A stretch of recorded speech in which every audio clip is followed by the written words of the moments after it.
Hello everyone! Today I'm going to be sharing some instructional activities and strategies to build students' phonics, fluency, and comprehension skills. Before I begin to discuss my handout, I wanted to first emphasize the importance of collaboration amongst teachers. When teachers collaborate, they put their heads together and share ideas to more effectively support the diverse learners in their classrooms. Collaboration gives teachers opportunities to learn from each other, identify what is working well for the students, and problem solve together, ensuring that all instruction is effective, meaningful, and intentionally designed. With collaboration, no teachers struggle alone, and no teachers succeed alone. They come together for the benefit of all of their students' learning, creating a supportive and consistent learning environment. Teachers can share ideas, strategies, planning, instructional tools, and high-quality materials, ensuring that all students have access to the resources that they need to succeed. Collaboration also strengthens school community and culture as teachers model the collaboration skills they encourage their students to use for their own learning in the classroom. I have personally experienced teacher collaboration create wonderful benefits for both teachers and students. I currently work as a kindergarten aide, and our team of kindergarten teachers collaborates often.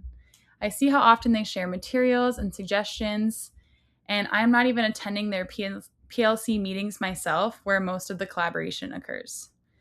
Additionally, last year, when we received a new team member, she brought a wealth of knowledge to share, and I was able to see my mentor teacher incorporate her suggestions and see the students benefit from that. With all of that being said, I'm excited to share these strategies with you all, and I hope that these ideas help you more effectively support your students, and I would love to hear any feedback or additional strategies that you have for me. My first strategy is to use magnetic letters to help students build their phonics skills by creating and manipulating words based on phoneme-grapheme correspondences.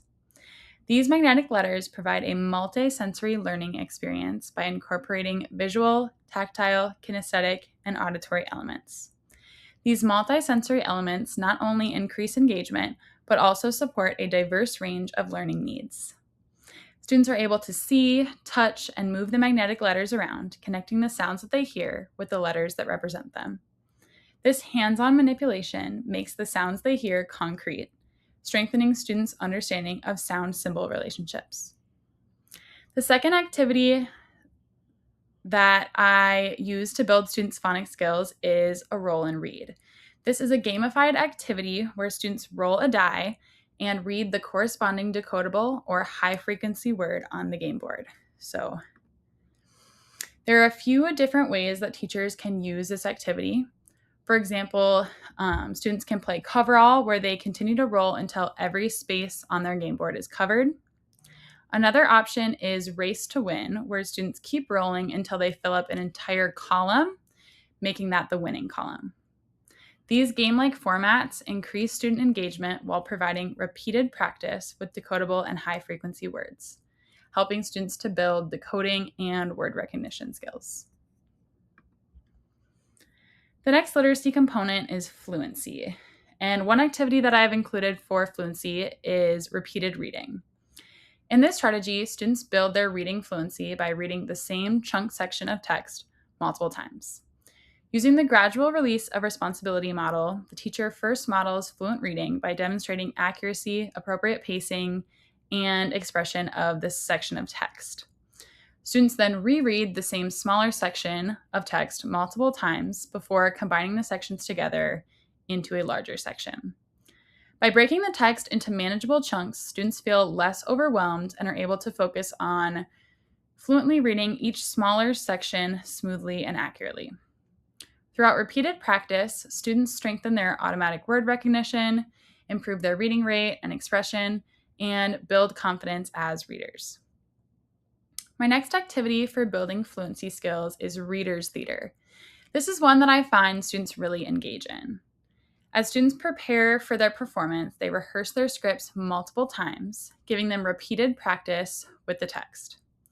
Each time students practice, they reread their lines, which helps them to improve their accuracy, reading rate, and expression, while also allowing them to better portray their characters' actions and emotion. Students work together toward a meaningful performance, giving them an authentic purpose for practicing instead of just rereading the text over and over again. This collaborative element makes the activity intrinsically motivating and fun while strengthening their overall reading fluency. Additionally, teachers can integrate other content areas into the reader's theater performance, such as science, social studies, and even math. Students can perform plays on various topics throughout these content areas to reinforce their learning along with fluency skills. The next component of literacy is comprehension. The first strategy I chose is the question-answer relationship strategy. Asking and answering questions encourages students to actively think about what they are reading instead of simply reading through the text. This helps students monitor their own comprehension, focus on key details, and critically think about the information that they have read. This strategy also teaches students different question formats and how to answer them. Some questions require students to find the answer directly in the text, while others ask them to integrate their background knowledge and experiences with textual evidence. When students read with these questions in mind, they become more strategic and intentional readers. Another activity that builds comprehension skills is story retelling. In this activity, students sequence and summarize the events or information from a text in their own words. As they prepare to retell the story, they recall and identify the most important details to include. Story retelling also provides many opportunities for collaboration. Students can retell stories with a partner, in small groups, or as a whole class, building one another's ideas and discussing the sequence of events.